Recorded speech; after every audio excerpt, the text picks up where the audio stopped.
3, go. My baby down. Song has been stuck in my head all day.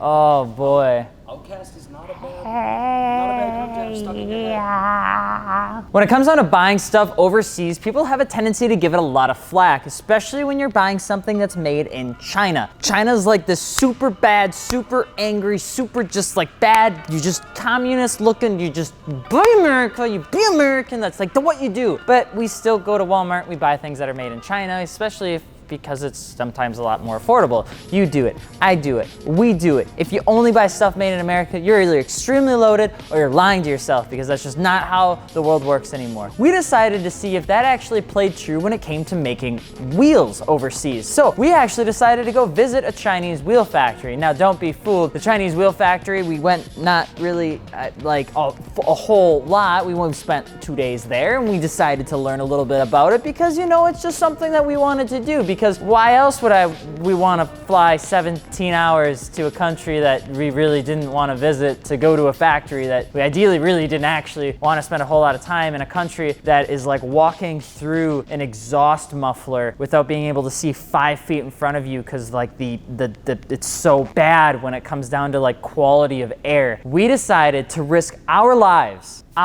this life right here, these lives in this very quaint, very small place, so that you could learn more about what Chinese wheel factories are actually like. I'm Alex from Fitment Industries. Don't forget to subscribe, and we're just gonna jump right into it. So one of the first things that we noticed when we actually got there is that the wheel factory, a lot of times we assumed was gonna be like this dark and dingy and angry and hot and like dirty, messy thing, and it really wasn't. It was only hot. Otherwise, for the most part, it was actually pretty clean. The factories are kept up. The one that we went to was a little bit more than we anticipated, and we really didn't know what to expect, because we talked to a lot of the individuals there, but none of them really knew English. Really, the only 2 people that knew English were the owner and his son, who were the only 2 that were really able to help us through the entire process of understanding the actual wheel manufacturing process, but they were extremely nice people. The factory itself was actually kept up probably better than most people's college dorms. When we go into actually how they made the wheels, they kind of just explained it from the same exact point of view, except we were there watching it. They took the aluminum sort of barrels of stuff that they had, they poured some impurity, poured some stuff in there, poured some mixtures of things to make the actual aluminium stronger, and they essentially started making the molten,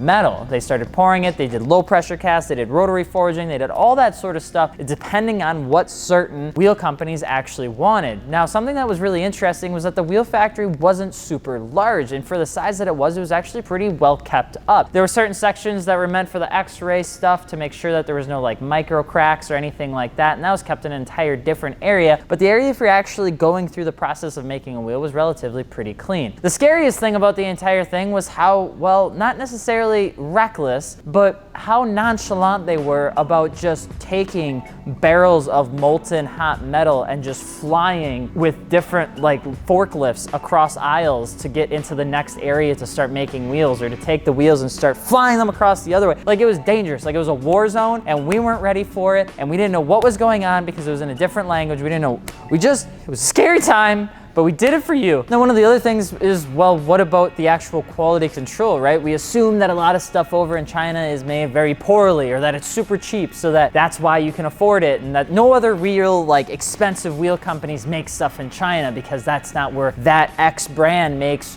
wheels.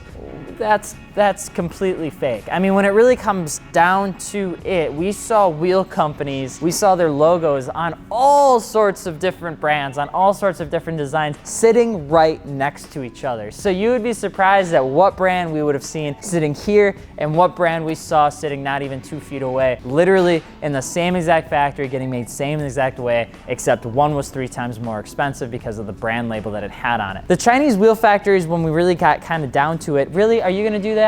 You really gonna do that? I was walking up the whole time. And a lot of the brands and a lot of the things that we saw when it came down to after they actually made the wheels was pretty much universal from what we've already said in the past. There wasn't a whole lot of like hiding behind the scenes, sort of like double tap the bookshelf, open up a door, go down, learn the secrets of how they made wheels. They were actually just pretty open about it. They made the wheels, they cut the wheels, they trimmed the wheels, they checked for blemishes, they x-rayed them, they cleaned them up, they x-rayed them again, they did some impact radial testing, they did some QC testing, and then they painted it and put the wrap on it, put the cover on it, put her in the box, close the box, tape the box up, and put it in a crate. It was not something that if you were within the factory and there were no windows, it'd be very hard for you to tell that you were in China when it really came down to it. Now, a lot of times people are gonna bring up the quality of metal that comes out of China, and depending on what brand you're looking at, you may have a better or less porous molten metal, which is very true. There are certain companies that pride themselves on where they get their metal from and how porous or non-porous it actually is. In fact, in Japan, there's a lot of companies, especially wheel companies, that take a lot of pride in making sure that their metal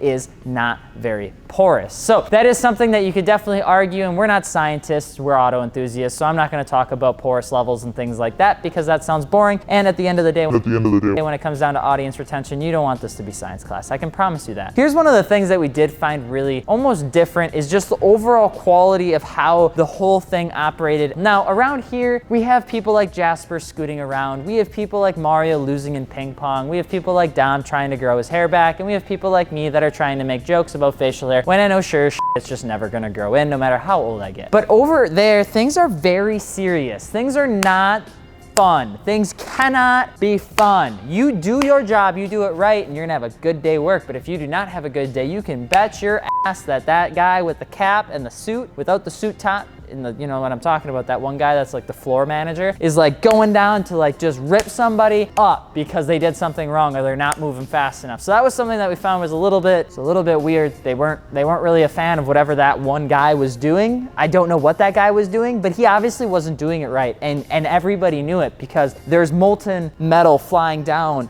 on these forklifts, and then you have all of this noise happening everywhere, and we still were there loud enough to hear this guy rip this guy a new orifice. It was a terrible thing to deal with, but it really was something that was exciting to see because we talk so much about how wheels are made and if they're good or bad or things like that, and if you're really breaking it down into the whole level of what sort of aluminum that you're getting into, there are differences in the wheels that you're gonna receive. But the production and styling and rotary forging and things like that, you'd actually be pretty astonished to say that they're really not that different. A lot of the things that we've said in the past is that there are companies and wheels that you'd be shocked to see right next to each other. And when we walked through those doors and got to see wheels and truck brands that were literally sitting right next to each other that are in direct competition in real life in the United States of America, it was kind of a weird smile that we had on our face because it was something that we've known, but then it became something we saw and confirmed. Now, we're not gonna spoil the biscuits there because that would ruin all the fun, but here's one last thing that we absolutely thought was a little bit overrated. Maybe something that wasn't as good as we thought it was gonna be. That was the food. It was standard. I could probably go to like Festival Foods and get some sushi. It probably would have been like,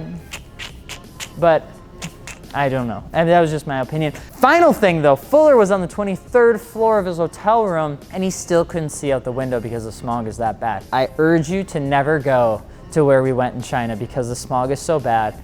You can't see. It's like fog all the time, except the fog never goes away. And it smells weird. Doesn't smell like Appleton. Does not smell like Appleton, Wisconsin. That is something that we've come to realize is that this factory really wasn't as bad as we thought, but it was definitely something that was a little bit different to understand. Meeting the owner and meeting his son, the only two people that knew English, to be able to kind of introduce us to what was going on, and then watching somebody else get yelled at as people are flying up and down the roads at 1,000 miles an hour with not a whole lot of care to safety, which was another thing that we thought was a little bit weird. There weren't a whole lot of safety glasses, not a whole lot of the old belt straps, no seat belts or harnesses to keep you from falling in a giant pot of molten level, like it's Terminator from 1982 or whatever it is. Steve's probably gonna correct me because it was actually a really good movie and he's probably iconic and I just call classic. I'm just gonna mess it up. Let us know what you guys think about what we talked about today, on if you think all Chinese wheel factories are bad or all wheels that come overseas are bad, or if you are made in America, built in that boy,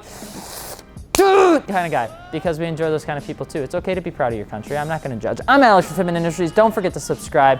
And if you need wheels, tires, suspension, don't forget to check out fitmentindustries.com. We got as low as 0% financing for up to 12 months. That's a sales pitch. I know, you know, we know, but at the end of the day, if you want wheels, hit us up. We'll see you later. Peace.